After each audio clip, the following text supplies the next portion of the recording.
You're listening to the Best Morning Routine Ever podcast, the show that proves no one stumbles upon success ever. With your host, Lou Need. Every Mondays and Thursdays, we deliver cold hard evidence behind the power of a robust morning routine. Get ready to be transformed by the renewal of your mind.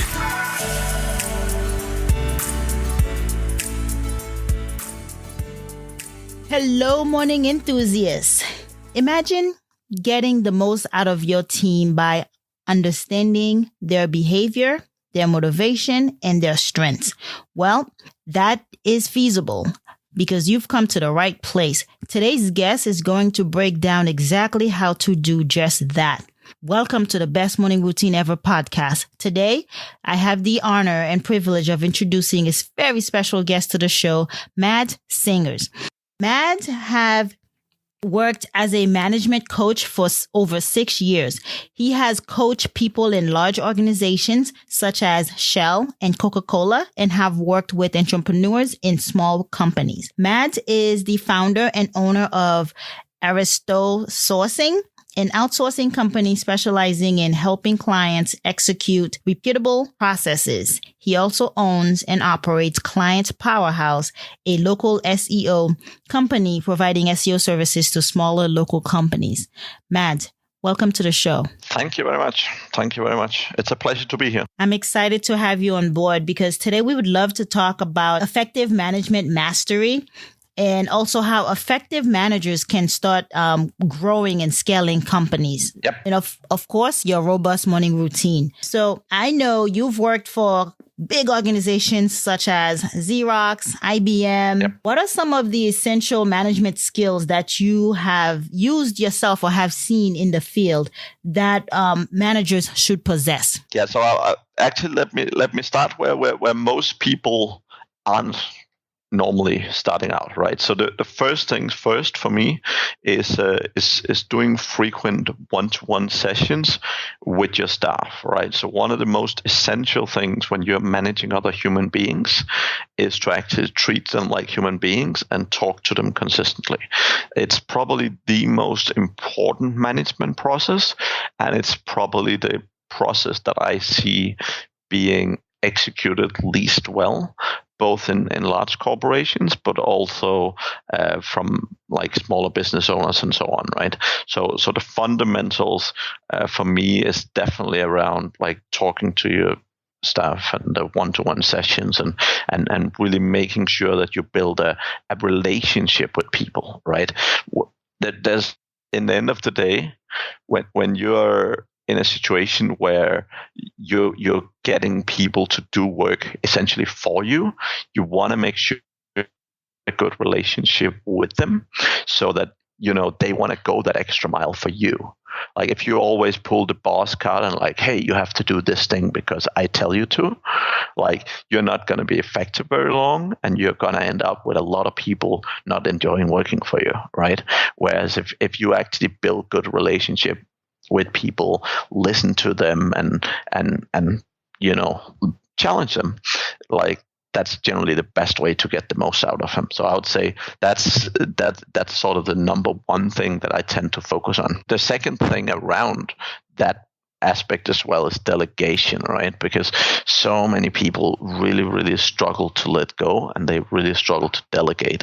So a lot of the management training I do is very much around sort of making that process significantly more effective, because most people are very good at delegating tasks. So they will take a specific task and they will go to one of the employees and they say, hey, go do this thing. But they're not very good at actually giving employees the responsibility of executing tasks consistently. And that's one of the other things that I teach a lot in my management training. So yeah, I can agree with you with the first one, the one-on-one session, because every manager should actually get to know their employee on a level that relationship versus just that boss subordinate superior relationship that we see quite frequently. Managers are always meeting quotas, right? Meeting deadlines. Kind of skill sets would one need to actually connect with the employees so that they can perform better? I mean, again, the fundamental for me is the reason why most managers are very busy is because they're not using their teams effectively. So a lot of the time, like managers are trying to make up for what the employees aren't doing. And the thing is, yeah, you have to do that when you don't give the employees the right direction and when you don't build the right relationships. But really, if you do that really well, that will basically free up significantly more time for you to do the important things that you have to do. Yeah, I can see that, because then you're building trust. And once that trust is built and established, it'll be a lot easier for you to delegate. Yep, 100%. Yeah, I can see that. So that there won't be a need to struggle to let go of the task, and if proper training is set in place. Yep. Can you share with us what is the difference between leader and manager? Yeah, in principle, I want business owners and I want managers to be both, right? So leaders are generally considered people who, go first, who, take charge. And really, as a manager, you want to definitely learn to develop those skills. Now, I would say you sometimes have leaders that aren't managers, so they burn through. They're super passionate. So good examples of that could be sports stars. Like a lot of sports stars, they really, they pick up the torch and they go in front, but they're not necessarily managers, and they're not necessarily effective managing people. But I would say if you are a manager, if you want to be a successful manager, you definitely want to develop leadership skills, right? Because people follow people who have great vision, who have who have clear ideas and provide clear direction. And that's what leaders do. Now, the manager's job and the manager's role in the background is as much to make sure that there's, clear frameworks, clear processes, making sure deadlines get hit and things like that. So for me, management roles is about merging those two, really. Mm-hmm. Both managers becoming leaders in the organization. Yeah, and fundamentally, like majority of people who get promoted to managers is in most organizations people who show leadership skills. So it's often the people who step up, who step forward, who take responsibility. Like they are often the ones that get promoted into management positions, right? Mm-hmm. Absolutely. That takes initiative, that asks the right questions and know how to problem solve. Yeah. What about emotional intelligence? How high do they need to be on that scale to be effective managers and leaders? So I'm a very, very big fan of a behavioral framework called DISC. And really it's similar to Myers-Briggs, if you know that. But the fundamentals with DISC and the fundamentals with emotional intelligence is one, learning who you are and learning how you communicate and how you think. And the second most important thing is learning that same thing for people who are not like you. So for me, emotional intelligence is really about learning how other people think. Because very often, like all human beings have been in a situation where they sort of stopped up and think, why would anyone ever do that? Right? Like everyone have been in that situation. And usually it's because you're dealing with an individual who is behaving very, very different and have natural ways of thinking than you. So just to do an example, right? Some people, when they go to a restaurant, they think about it very logically. So they're like, what's the closest place? What's not too expensive? What have a good menu, etc. Whereas other people would be much more emotional around and say, what place have a nice ambience? Where does the food look nice so I can get a cool photo on Instagram? And like people can look at the same situation from very, very different angles. And if someone emotional, as an example, say, oh, we want to pick this restaurant, which is 2 hours drive out of town because that's a super cool place, a logical person would look at that and say, why the hell would anyone want to go drive 2 hours to get to a restaurant when there's a million restaurants within 10 minutes walk, right? So that's just an example of a situation where where people can think very differently, and if you don't understand how other people think, you often just end up feeling they're stupid, right? But if you actually understand where they're coming from and what helps them, what drives them to make the choices they do, if you understand them, then it makes it significantly easier to put yourself in their place and get the most out of them as a manager, right? Mm-hmm. And how do you foster that in your clients? If they come to you and they lack EQ, how do you, as a coach, work with them through that? So I have a very specific course where I go through DISC. So the challenge I have with most behavioral frameworks is that they're depending on people taking a test, right? And the problem with tests is tests are only as good as the person answering them. Now, the reason for me why DISC is a really, really powerful tool is that you can learn to read people through body language and through behavior, so that instead of you judging them by a test, you can actually learn to see their personality type just by looking at how they act and behave, right? Yeah, just observing. And that's like I teach that framework to all my clients, and it's one of the most powerful things, both for managing existing staff, but also for hiring the right staff and so on. So it is super, super powerful framework. Yeah, because at the end of it, you want the managers to be able to be aware of their own emotions and regulate and control their own emotions, but also discern the other person's behaviors and emotion, and then be able to interact with them effectively, or interact with them in a way that they'll understand, right? Because there's that whole one hat fits all is not really the case. There's no one golden rule. Yeah, no, everyone's different. One of the key things for me is, like, a lot of people, they sort of have idols they look up to. So they'll say, like, wow, Elon Musk is amazing, I want to be like him. But the thing is, if you're not like Elon Musk from a behavior standpoint, if you try and be like him, you will fail 10 times out of 10. Right? Because for every manager, for every leader, the essential piece is figuring out who are you and what's your absolutely core strength. And that's what you want to push forward as a leader, as a manager. So, like, let's say, for example, you're a super numbers geek and you love numbers, right? Now, if that's one of your absolute core strengths, that generally says that you're generally very good at details and organizations and things like that. And that's like, you can utilize that as a manager, right? So you can make great decisions. You can utilize numbers to make great decisions, etc. Whereas other managers, they would maybe be super emotional. And emotional is not a good or a bad thing. Like, again, people are more actually drawn to people who are emotional, and people who are not afraid to show their emotional side. That's often very attractive to people, right? When they see people really burn for things and really desperately need to make things happen, right? When they see that, like, they're much more likely to follow them, right? So it's much more like, instead of trying to mimic someone else, what you really need to do is find out who are you and what's your absolutely core strength that you can use as a manager to get the most out of yourself and your team. Yeah, I like your notion about being real to yourself and who you are, because if you show that you are passionate about what you're doing, of course others will take notice.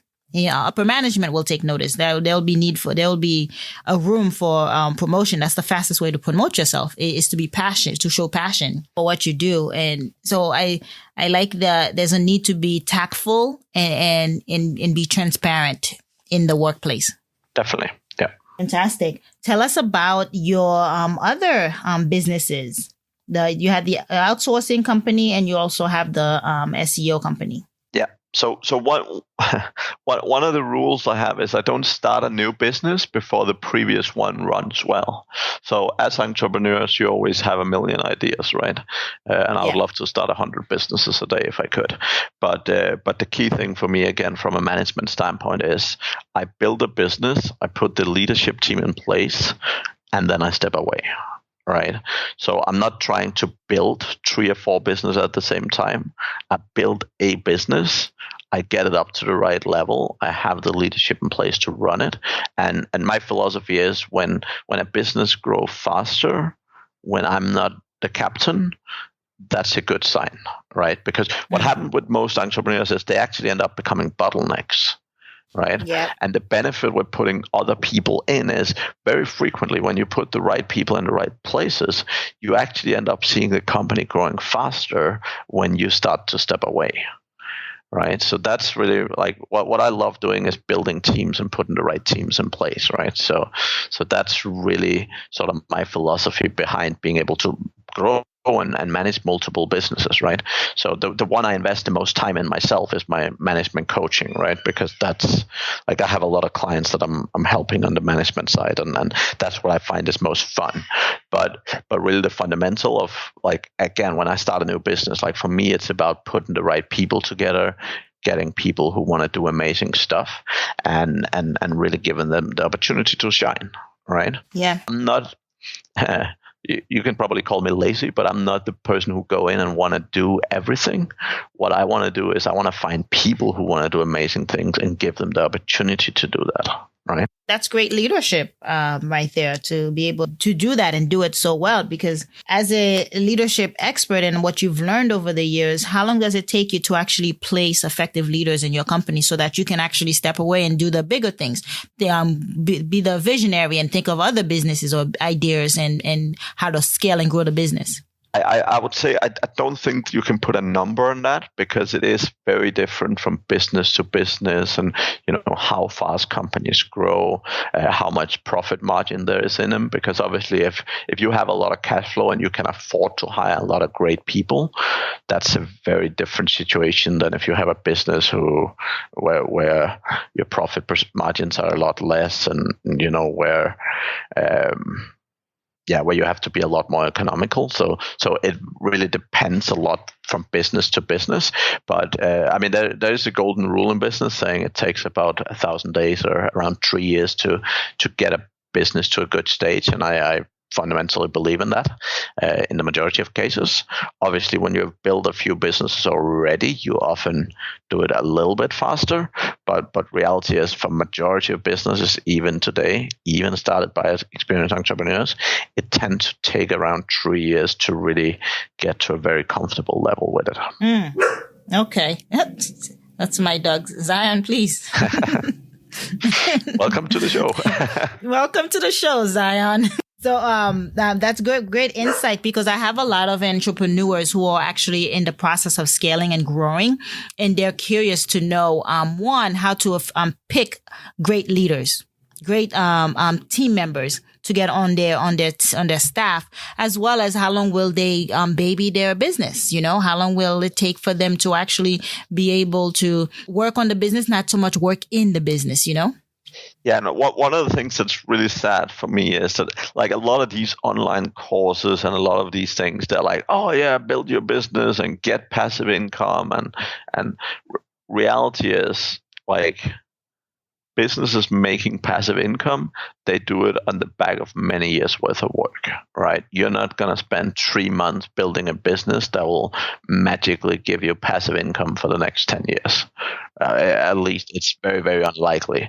And because of that, unfortunately, because a lot of people are great at throwing around these empty promises, what tend to happen is people's expectations are often way off. And for a lot of people, if you tell them like, you're not going to make money the first 3 years, that will scare a lot of people, and that's okay. Like honestly, if you don't have what it takes to go through 3 years of really tough time to really build the business you want, honestly, you probably shouldn't be an entrepreneur in that way, right? Like there's still entrepreneurial journeys such as freelancers and other sort of aspects that you can go through, but if you're not willing to take the time it takes to build a business, like you're better off not starting, right? And reality is, for a lot of people, like when you look at the US, for example, like if you see how many people crash and burn within, how many businesses crash and burn within the first 3 years, like you're looking at 95%, right? And it's very much an expectation setting thing. So again, like no matter what you hear, no matter what hype, be ready to spend like 3 years to build the business. Minimum. Yeah. And if you don't want to be in it, then you don't have a passion for it, then it's just, you're toying with the idea. You don't have buy-in from yourself. Yeah. And reality is, right, that's not a bad thing. Like everyone's like, oh, everyone should be entrepreneurs. And I fundamentally disagree, right? I would say any type of personality can be entrepreneur. Any type of personality can learn to be a good manager. That's different. But entrepreneurship is more about risk, and it's more about, it's not just about like, oh, I really want this, so I'll go do it. But entrepreneurship is much more about what's your risk profile, what's your willingness to sacrifice in that direction. Because honestly, a lot of people getting into entrepreneurship, the people who succeed is very often people who, they're still living at home with their mom, so they have very low expenses, or, they're bachelors, they don't yet have a family, or they have a partner who's making a good deal of money, or like you often need the environment, right? Because honestly, like you hear a lot of these stories like, oh, I had $12 and, I couldn't eat and blah, blah. The thing is, if you have $12 and can't eat, like you shouldn't think about being an entrepreneur first and foremost. You have to think about making some money, right? Because in any business, I'll tell you, like the first thing I ask my clients when I start coaching people is always like, how much money are you making? And I ask them, because if you're not making enough money, if you're struggling to pay your bills, right, your focus and your mindset is in the wrong place. Right. Just like that Maslow hierarchical chart. If you can't meet your basic needs, how can you think about growing a business? You need seed money. Exactly, right. And like I know people who have done it in so many ways. Like I know people who are desperate to build a business, and they run around every night driving Uber, and they do what it takes. But again, like you really need, if you want to be an entrepreneur, you really need to feel with yourself if that's the right thing for you, right?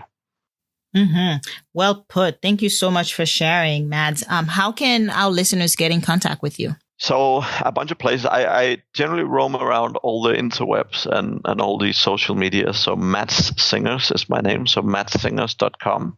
Mads@matssingers.com is my email. And then, Facebook, LinkedIn and stuff. I'm not necessarily the person answering, but I have great people around me. So Mads, I thank you so much for coming on the show and sharing with us on effective management skills and how to be both a manager and a leader.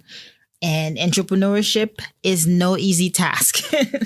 Definitely not. Definitely not. You got to be able to be passionate about it. Devote the time for the reward, for the high reward, because the ultimate goal is to add value in some way. I thank you for your time. You have a great evening. Likewise. Have a good one. All right, morning enthusiasts, that's it for today's show. Thank you for tuning in. If you love the Best Morning Routine Ever podcast, we'd love to hear from you. So go ahead and subscribe, rate, and give a review on iTunes or Google Play. While you're at it, tell a friend about the show. Be sure to visit bestmorningroutineever.com and our Facebook group to join the conversation, access the show notes, and discover our fantastic free bonus content. Until next time,